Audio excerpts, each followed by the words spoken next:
They gave me the worst room on the family trip. They didn't know I owned the hotel. I decided to keep quiet and observe the annual family reunion. It was a tradition my mother insisted on maintaining, though for me, it always meant a weekend of constant comparisons and cutting remarks. This year would be no different, except that the luxurious hotel where we would stay was now my property thanks to the inheritance my grandfather had secretly left me 6 months earlier. When I arrived at the lobby of Hotel Miramar, my heart was beating fast. I watched as my sister Lucia, the family favorite, was welcomed with hugs and smiles by everyone. No one noticed my presence until my mother saw me and frowned. "I thought you wouldn't come, Carmen," she said, not bothering to hide her disappointment. "I wouldn't miss our family reunion for anything in the world," I replied with a smile that didn't reach my eyes. My brother-in-law, Roberto, Lucia's husband, looked me up and down, evaluating my outfit as always. "Seems like the graphic design business isn't so lucrative after all," he commented with a mocking smile. If only they knew. My small company was now a respected agency with international clients, but I never bothered to correct their assumptions. What hurt me most was the secret I kept. This 5-star hotel, with its impeccable gardens and ocean view, now belonged to me. Grandfather had always seen something in me that the rest of the family ignored. "We distributed the rooms," my mother announced as manager Miguel handed out the keys. My sister and her husband received the presidential suite with ocean view. My parents, an executive suite. My cousins, deluxe rooms. And me, Carmen, you'll stay in room 108 on the first floor, the room next to the laundry, the smallest and noisiest room in the hotel.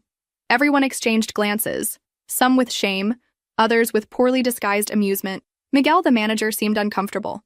"Ma'am, we could look for another option for the young lady," he began, but my mother interrupted him.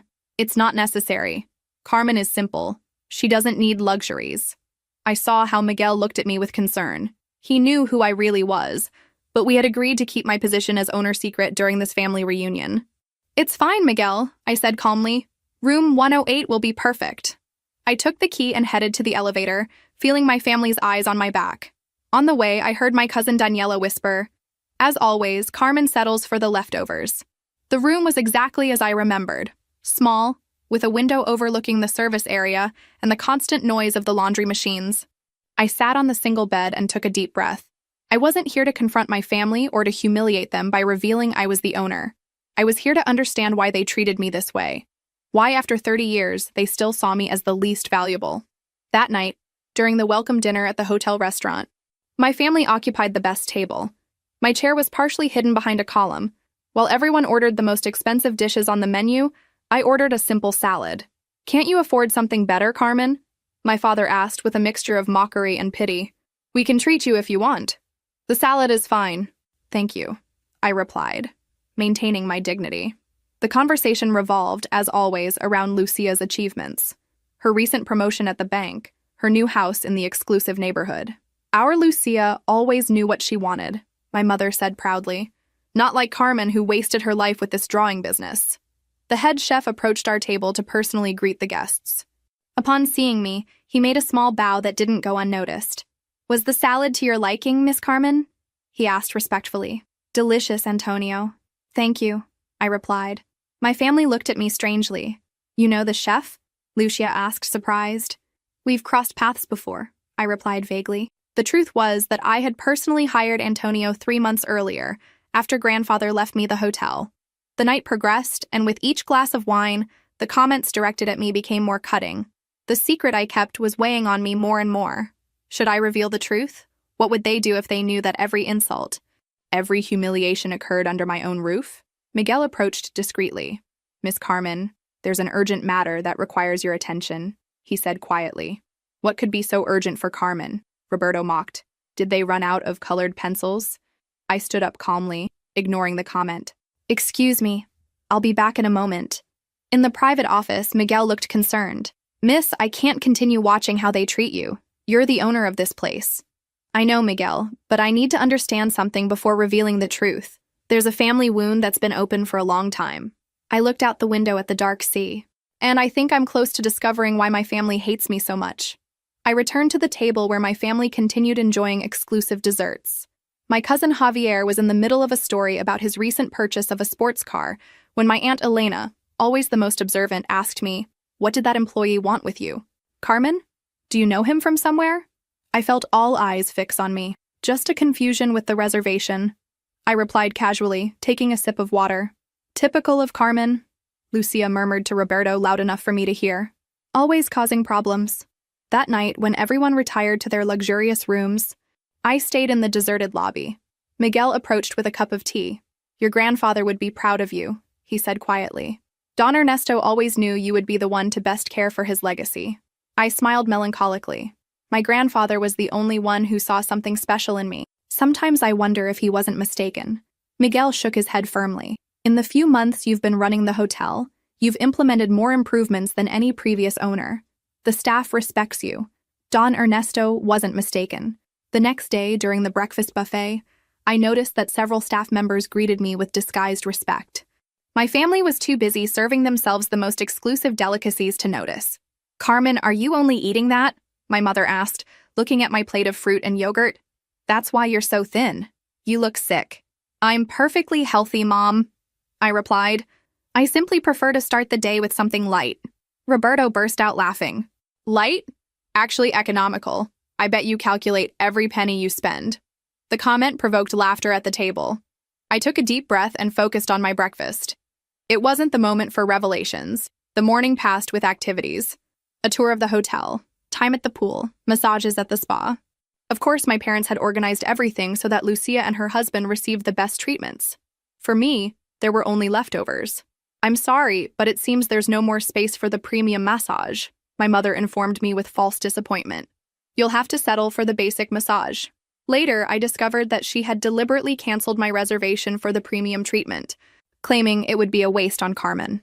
During lunch, the conversation turned to a topic: Grandfather Ernesto's inheritance. I'll never understand why Dad sold the hotel before dying, my mother commented, looking around nostalgically. It was his greatest pride. He certainly received an irresistible offer, my father replied. Too bad we never knew who bought it. Lucia sighed dramatically. If the hotel were still ours, we could stay for free. We could even give Carmen a decent room, she added, as if she were doing me a favor. I suppressed a smile. If only they knew the truth about the inheritance and the family secret I was about to discover. That afternoon, while my parents and Lucia enjoyed a yacht tour, I slipped into my grandfather's old office, now my private office. Miguel was waiting for me with a box of documents. I found what you asked for, Miss Carmen, he said, placing the box on the table. These are all your grandfather's personal documents related to your family. I began reviewing letters, photographs, and diaries. Among them, I found a yellowed envelope dated 15 years ago. It contained a letter from my mother to my grandfather that left me breathless. Dad, you have to understand that Carmen isn't like us. She never was. If you continue treating her as your favorite, you'll only hurt her. She doesn't have what it takes to succeed in this family. Lucia is the one who should inherit the hotel someday. My hands were shaking. I continued reading similar correspondence over the years. Letters where my own mother tried to convince grandfather that I didn't deserve his attention or his inheritance. Letters where she described my supposed failures and weaknesses.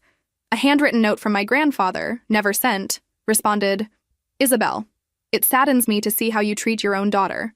Carmen has a spirit and intelligence that you can't even see. Someday, all of you will realize the mistake you've made. The discovery hit me like a cold wave. It wasn't just envy or family rivalry. My own mother had systematically orchestrated my marginalization within the family. Are you all right, miss? Miguel asked, concerned about my silence. No, I replied honestly, but I will be. I continued reading and discovered something even more disturbing. My father and Roberto had tried to manipulate grandfather into selling them the hotel at a reduced price shortly before his death. Their plan had failed when grandfather, suspicious of their intentions, decided to secretly leave it to me. A knock on the door interrupted my investigation. It was Daniela, my cousin. Carmen, what are you doing here? This area is only for authorized people, she said, looking curiously at the documents scattered on the table. Miguel intervened quickly. The young lady was looking for information about the hotel's activities. Miss Daniela? Daniela didn't seem convinced. Her eyes narrowed, examining the office. Isn't it strange that they let you into the private office? They wouldn't even let us take a look. Maybe I'm not as insignificant as everyone thinks, I replied, holding her gaze. Something changed in her expression. For the first time, I saw a glimmer of doubt in her eyes. You were always grandfather's favorite, she said slowly. We all knew it, though no one would admit it. When Daniela left, I knew my secret wouldn't last much longer. The family would start to suspect, and I would have to make a decision: continue enduring humiliations or reveal that I, the despised Carmen, was now the owner of the empire they all coveted. That night, during the formal dinner, the storm that had been brewing since my arrival came, and with it, the opportunity for revenge I never knew I wanted. The gala dinner was the central event of our family reunion. The hotel's main hall had been decorated with fresh flowers, candles, fine crystals, and linen tablecloths. I arrived deliberately late, wearing a simple but elegant black dress that I had designed myself. "Finally you appear," my mother said irritably. "We were about to order without you." I took my place at the spot they had assigned me, again the least favorable at the table. Roberto was already half drunk, bragging about his recent real estate investments. "I bought 3 properties on the coast last month," he boasted. "If I play my cards right, I could even buy a hotel like this someday." Lucia smiled proudly. "My husband has business vision, unlike other family members who are content drawing logos." My father raised his glass. "To Roberto and Lucia, the true pride of this family." Everyone toasted while I kept my glass on the table. No one seemed to notice during the first course. Daniela was watching me intensely. Finally, she spoke. "Carmen, I saw you today in the hotel's private office. You seemed very comfortable there." A sudden silence fell over the table. All eyes turned to me. "What were you doing in restricted areas?" my father asked, frowning. I took a sip of water. "I was investigating some things about the hotel." "Why would you do that?" my mother asked. "It's not like you're going to buy one." Roberto let out a thunderous laugh. "Carmen, owning a hotel? That would be funny. She can't even afford a decent room." It was then that Miguel approached our table with a bottle of exclusive champagne. "Miss Carmen, the champagne you requested for your family," he said. My mother blinked in confusion. "We didn't order any." "It's complimentary," he said. "From me." I interrupted calmly. "From you?" Lucia almost choked. "How could you afford a bottle that probably costs more than your monthly rent?" Miguel served the champagne while I maintained my composure. The tension at the table was palpable. "There are many things about me you don't know," I said simply. My father looked at me suspiciously. "What are you talking about, Carmen? If you have something to say, say it." I contemplated my options. I could reveal my secret now, humiliate them as they had humiliated me for years. Revenge would be served on a silver platter. But as I observed their faces, something changed inside me. I didn't want to become like them. "I just wanted to make a kind gesture," I replied, "to celebrate that we're together as a family, despite everything." The surprise on their faces was evident. They didn't expect generosity from me after how they had treated me. The dinner continued. But something had subtly changed. Daniela looked at me with intrigue, as if she were reconsidering who I really was. During dessert, Lucia began talking about grandfather's inheritance. I never understood why grandfather sold the hotel in secret. It was the family patrimony. "Maybe because he knew some would try to take advantage," I replied, looking directly at my father and Roberto. "What are you insinuating?" Roberto jumped, suddenly defensive. "Nothing," I said calmly. "Just that grandfather was more astute than everyone thought." My father looked at me with a mixture of suspicion and nervousness. "Carmen, if you know something about the hotel sale, you should share it with the family." "Now I'm part of the family?" I asked. How curious. A few hours ago, I was the poor relative who didn't even deserve a decent room. An uncomfortable silence fell over the table. My mother tried to change the subject, but I continued. "You know, grandfather told me many things. I spent hours with him while you were busy with your important lives. He told me about his plans for the hotel, about what he wanted for his legacy." "And what did he say?" Lucia asked, unable to hide her curiosity. "He told me that a family business is like a mirror. It reflects the values of those who run it." I made a significant pause. "And that you always have to be careful with deceptive appearances." Roberto slammed his fist on the table. "Enough riddles. If you have something to say it clearly." At that moment, the hotel's general manager approached our table. "Excuse the interruption. I just wanted to make sure everything was to your liking. Especially for you, Miss Carmen. My family observed uncomfortably the preferential treatment I was receiving. Everything is perfect, Javier." "Thank you," I replied with a smile. "Why the hell do they treat you like you're someone important?" my father demanded to know. I took a deep breath. I hadn't planned to reveal my secret that night, but the situation was escalating.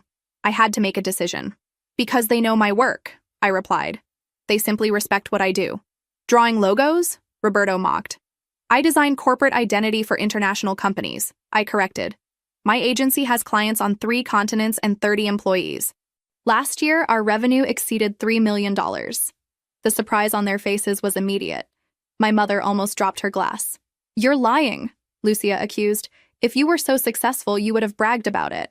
Unlike some, I don't need constant validation from others, I replied. And there's a difference between humility and allowing myself to be treated like trash. If you're so successful, why did you accept staying in that horrible room? My mother asked, genuinely confused. Because I wanted to see how far you would take it, I replied honestly. I wanted to understand if there was any limit to the contempt you feel for me. My words fell like slabs on the table. For the first time, I saw shame on some of their faces. Not on all, but it was a start. Carmen, my father began, but I interrupted him. I'm not finished, I said firmly. For years I endured your comments, your pitying looks, your constant contempt, all because I didn't follow the path you considered appropriate, because I chose to create instead of destroy, to build instead of manipulate. My hands were shaking, but my voice remained steady. It was as if decades of silence had finally found their voice. Grandfather taught me that a person's value isn't in what they possess or the appearances they maintain, but in how they treat others. He saw something in me that you could never see because you were too busy comparing me to your idea of success. The silence that followed was deafening. I could see emotions crossing their faces: disbelief, shame, confusion, and in some cases, the beginning of an uncomfortable realization. If this is true, my father finally said, why did you never say anything? Would you have listened? I asked. Or would you have found another way to minimize my achievements? He had no answer for that. We all knew the truth. The dinner ended in uncomfortable silence. As the others retired, Daniela stayed behind and sat beside me. I always knew you were different, she said quietly. Grandfather used to tell me to watch you, to learn from you. I never understood why, until now. Our eyes met in a moment of mutual understanding. Carmen, she continued, there's something more, isn't there? Something about this hotel and grandfather that you haven't said. I nodded slowly. And tomorrow, everyone will know. The next morning dawned with unusual clarity. From my modest room next to the laundry, I could hear the hum of the machines mixing with the birds' songs. I dressed carefully, choosing an ivory-tailored suit I reserved for special occasions. Today would undoubtedly be an occasion none of us would forget. During breakfast, the dynamics had subtly changed. My family watched me with a mixture of confusion and curiosity. The mockery had ceased, replaced by uncomfortable silence and furtive glances. My revelation the night before had shaken the foundations of the family hierarchy, but they still didn't know the whole truth. My mother was the first to try an approach. Carmen, dear, we didn't know your business was doing so well, she said with a tense smile. You should have told us. I tried, Mom, for years. My voice was calm, without a trace of bitterness. Every time I mentioned a new client or an important project, you changed the subject to talk about Lucia's achievements. My sister had the decency to blush. Well, the important thing is that now we know, my father intervened, adopting a conciliatory tone he had never used with me before. We're proud of you, of course. Roberto, however, maintained his skepticism. $3 million in annual revenue. That's impressive. If it's true, he commented, emphasizing the last part. Although revenue isn't the same as profit, of course. My profit margin last year was 28%, I replied without getting upset. After taxes. His expression transformed into a mixture of surprise and something that looked almost like respect. At 10 o'clock, Miguel approached our table. Miss Carmen, everything is ready for the meeting you requested. My family looked at me strangely. I organized a small presentation about the hotel's history, I explained, standing up. I thought it would interest you considering how important it was to grandfather. We headed to the main conference room, an elegant space with large windows offering panoramic ocean views. Inside, to my surprise, wasn't just the hotel's management team, but also an older, distinguished-looking man I recognized immediately. Arturo Mendez, my grandfather's lawyer. What does this mean, Carmen? My father asked, suddenly alarmed. Please, take your seats, I indicated, pointing to the front row of chairs. Once everyone was seated, I positioned myself in front of them. My heart was beating fast, but my voice remained steady. Thank you all for coming. As you know, this hotel was the crown jewel of Grandfather Ernesto's businesses. He built it from scratch, converting a small inn into one of the most prestigious establishments on the coast. I activated the projector. showing old photographs of the hotel in its early days. My family watched with a mixture of nostalgia and confusion. What you may not know, I continued, is what really happened to the hotel after his death. My mother tensed visibly. Grandfather sold the hotel before dying. We never knew to whom. That's not entirely accurate, Lawyer Mendez intervened, standing beside me. Don Ernesto didn't sell the hotel. He transferred it to a trust. A trust? My father repeated, frowning. Why weren't we informed? Because it wasn't relevant to you, Mendez replied with professional coldness. The trust had a single beneficiary. All eyes turned to me. I could see the pieces fitting together in their minds. It can't be, Lucia whispered. I nodded slowly. Grandfather left me the hotel. I've been the owner for 6 months. The silence that followed was absolute, as if even the air had stopped moving. The expressions ranged from disbelief to indignation, passing through the deepest shock. Roberto was the first to recover his voice. This is absurd. Why would he leave you? Precisely you, his most valuable possession. That's an excellent question, I replied, looking directly at my parents. And I think Mom might have some idea. My mother paled instantly. I don't know what you're talking about. I found your letters, Mom.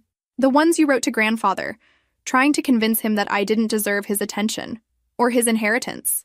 Several gasps were heard in the room. My mother seemed to have shrunk in her chair. I also found something else. I continued, signaling Miguel, who delivered a folder to each family member. The documents confirming that Dad and Roberto tried to manipulate Grandfather into selling them the hotel at a reduced price shortly before his death. My father opened the folder with trembling hands. Inside were copies of emails, fraudulent purchase proposals, and false appraisals that underestimated the hotel's value. This is taken out of context, he stammered. No, it's not, Lawyer Mendez intervened. Don Ernesto showed me these documents. That's when he decided to modify his will and leave the hotel in trust to Carmen, the only person he truly trusted to preserve his legacy. Roberto stood up abruptly, his face red with anger. This is a conspiracy. You certainly manipulated the old man or the lawyer. You don't have what it takes to run a business like this. The results suggest otherwise, I replied calmly. In the 6 months since I took control, the hotel's revenue has increased 18%. Customer satisfaction has improved, and we've been nominated for 2 Hospitality Excellence Awards. Miguel nodded in confirmation. The management team present showed expressions of pride and respect. My mother seemed genuinely confused. If you're the owner, why did you accept staying in that horrible room? Why did you allow us to treat you like that? It was the question I'd been waiting for. Because I needed to understand, I replied, feeling emotion finally break my voice. I needed to comprehend if you really saw me as worthless, or if there was some deeper reason for your contempt.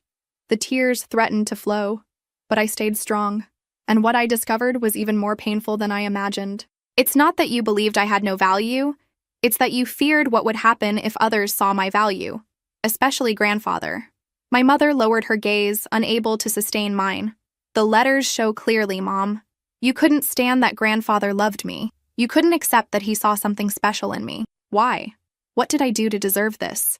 The silence that followed was broken by a muffled sob. It was my mother who seemed to have collapsed under the weight of decades of secrets. You were just like him, she finally murmured. You had the same look, the same way of seeing the world. When you were little, he used to say you were his living image, that you had his entrepreneurial spirit. She paused, breathing shakily. And I was always a disappointment to him. I was never smart enough, ambitious enough. When you appeared, with your creativity and determination, I saw how his eyes lit up when talking to you, in a way they never did with me.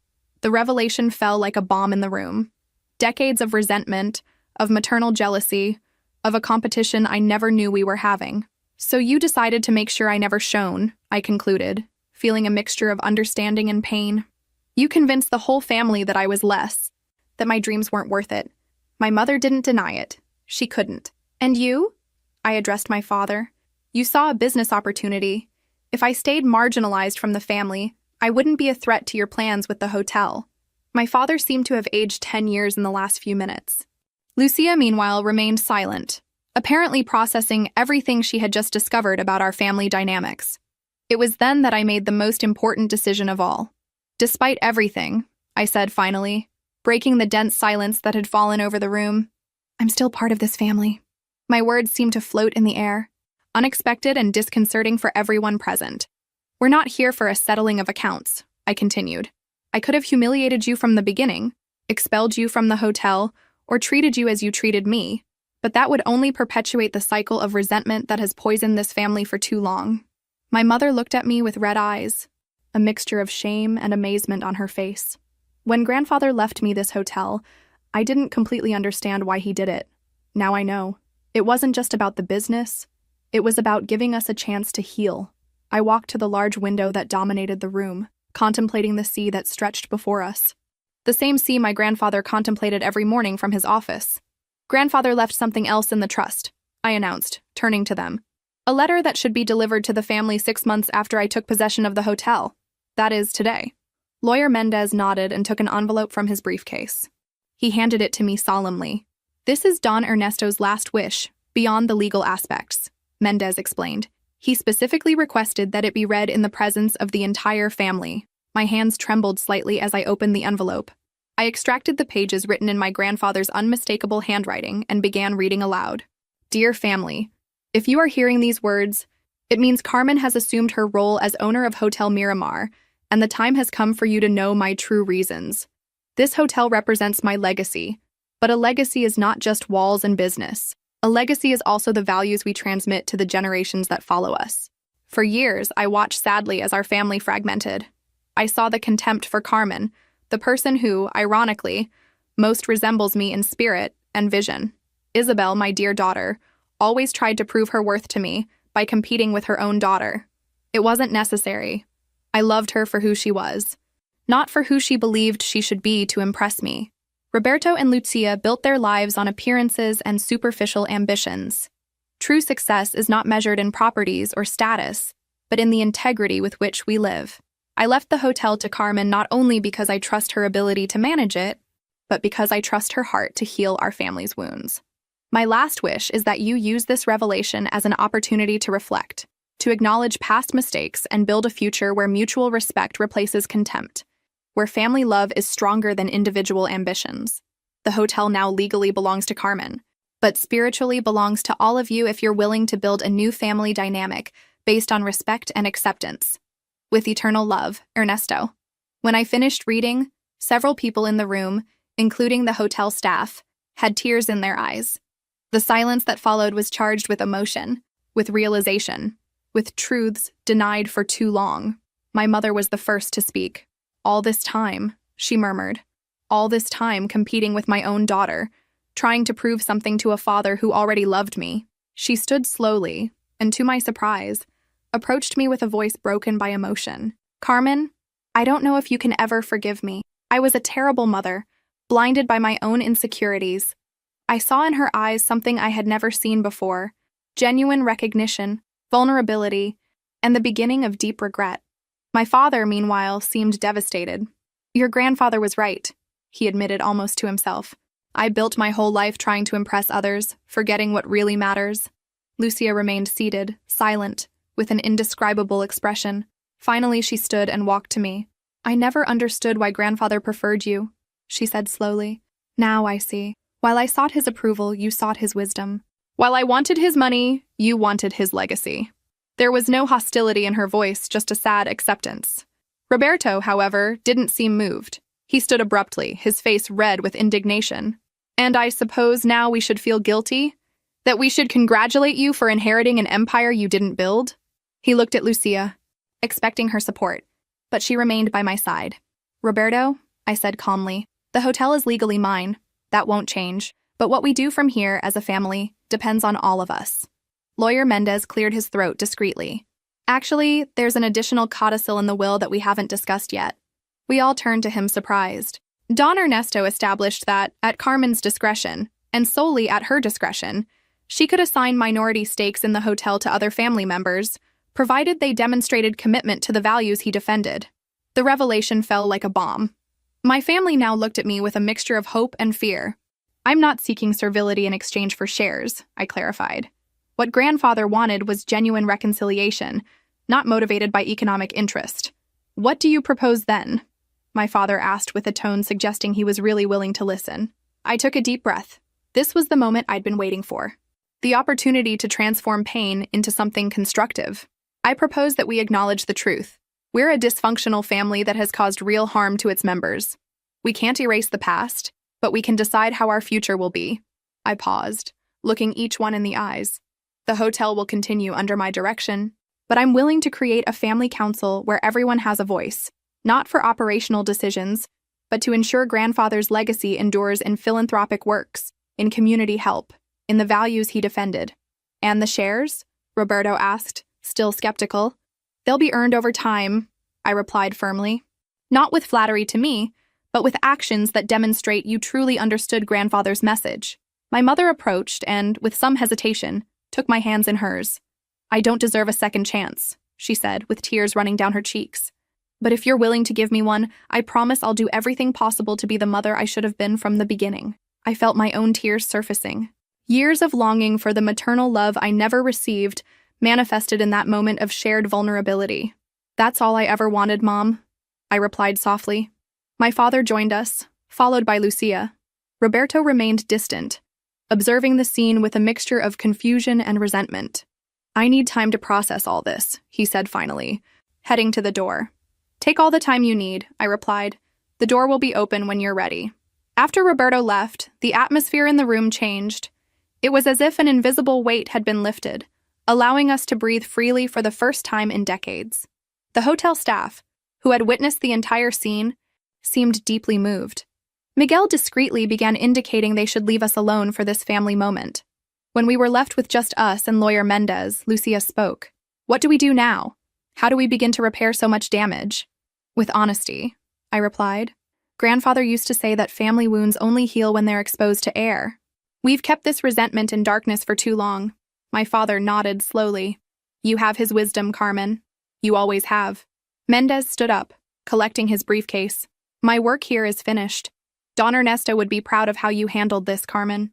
As he headed to the door, he added, By the way, there's an additional box of your grandfather's personal documents in my office. He mentioned you would find special interest in his diaries from the years he built the hotel. After Mendez left, my family and I remained in the room enveloped in a silence that, for the first time, wasn't uncomfortable, but contemplative. I never asked you about your business, my mother said suddenly. 3 million in revenue, 30 employees. You must be very good at what you do. I smiled slightly. I am, and I'd love to show you my work someday. I'd like that, she replied with a sincerity I'd never heard in her voice before. Lucia, always practical, intervened. So, what happens with the rest of the family weekend? Do we continue with the planned activities? I reflected for a moment. I think so, but with some changes. To start, I'm going to move to the suite that corresponds to me as owner. And what do we do about Roberto? My father asked. We'll give him space, I replied. Some need more time than others to accept the truth. That night, as the staff transferred my belongings to the hotel's main suite, I felt a strange mixture of emotions. Victory, yes, but not the petty victory of revenge, but the deeper one of having broken a toxic cycle. From my suite's terrace, I contemplated the same sea my grandfather loved. The salty wind caressed my face, bringing with it the aroma of new possibilities. You were right, grandfather, I murmured to the wind. True power isn't in humiliating those who hurt us, but in giving them the opportunity to change. At that moment, I remembered the words my grandfather used to say. A hotel is like a family, Carmen. Each room is different. Each guest brings their own story. The secret is making everyone feel valued, not despite their differences, but because of them. For the first time in my life, I felt our family had the opportunity to become the kind of hotel my grandfather envisioned. A place where each person could find their space without losing the sense of belonging to the whole. The road would be long and probably difficult. Some wounds would take years to heal completely, if they ever healed at all. But we had taken the first step, perhaps the most important one. We had looked truth in the eyes and decided not to look away. Chapter Epilogue. 1 year has passed since that revealing family reunion. Hotel Miramar thrives under my direction, with changes grandfather would have approved. A scholarship program for young people from the local community, rooms adapted for people with disabilities, and a firm commitment to sustainability. My relationship with my family has evolved in ways I never imagined possible. My mother and I have a weekly lunch meeting where we slowly rebuild our relationship. She no longer seeks to compete with me, but to truly know me. Sometimes when we talk about design or business, I see in her eyes a glimmer of true maternal pride. Lucia was the biggest surprise. After reflecting on her life and values, she decided to return to university to study social work. "I want to build something meaningful on my own merits," she told me. Her transformation has been profound and genuine. My father found an unexpected purpose in the hotel's community program, where he now coordinates activities for young entrepreneurs. He says that teaching them what he learned, including his mistakes, gives him a sense of purpose that money and status never provided. Roberto took 6 months to speak to me again. When he finally did, it was to ask me for a job opportunity. Not a free steak. He now runs the hotel's expansion department, where his ambition, properly channeled, is proving valuable. Room 108, where they housed me that first day, has been transformed into a small museum that tells the story of the hotel and its founder. At the end of the tour, visitors find grandfather's letter framed as a reminder that family businesses are, above all, about values and legacy. Every day, when I walk through the corridors of this hotel, which is both my inheritance and my responsibility, I feel grandfather's presence guiding me. I didn't choose to reveal my secret out of revenge, but for the possibility of healing it offered. And although the path hasn't been easy, the family we're building now is stronger and more authentic than the one we pretended to be. As the sign at the hotel entrance says, "We don't build walls, but bridges. We don't offer rooms, but homes." That's the true secret of Hotel Miramar, and the most valuable legacy my grandfather left me. There are stories that aren't just stories. They're mirrors of life. If this one moved you, help us continue telling others that also deserve to be heard. Become a member. Join us. Thank you very much and have an excellent day.